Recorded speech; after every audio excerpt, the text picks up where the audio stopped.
நாதுதானா நாதுதானா நாதுதானா.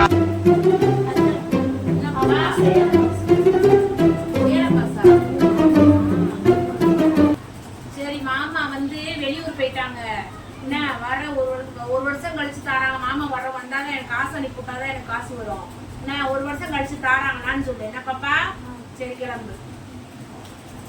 ஒரு வருஷமா? நல்லாவே இல்ல சேலையே. அந்த சேலை இத்து போச்சு. அந்த சேலைக்கு காசு தருவாங்களா? பதிலாக்கெல்லாம் தருவேன். பேசாம உனக்கு தெரியாது. பேசாம வாய மூடு நீ.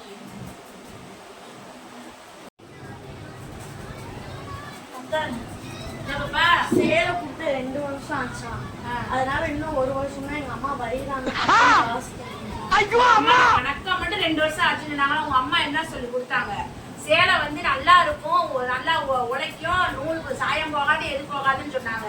அந்த சேலையை நான் இப்ப எடுத்து காட்டுறேன். சாயம் போச்சு, இத்து போச்சு. அந்த சேலையை நீ பாரு. இப்ப உங்க அம்மா கணக்க கேட்டே காசே நான் தரமாட்டேன். தயவுசு சேலையை வாங்கிக்க சொல்லி உங்க அம்மாவை இது இந்த சேலையை கொண்டு போயிரு.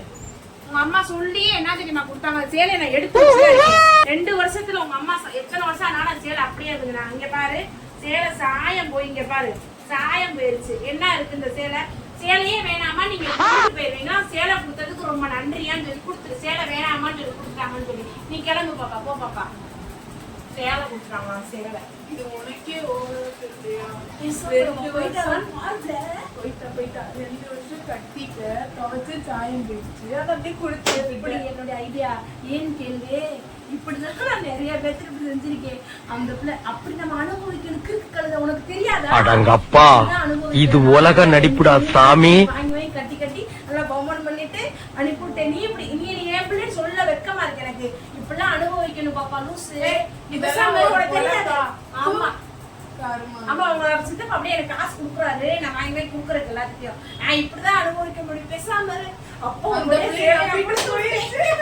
ஐயோ ஐயா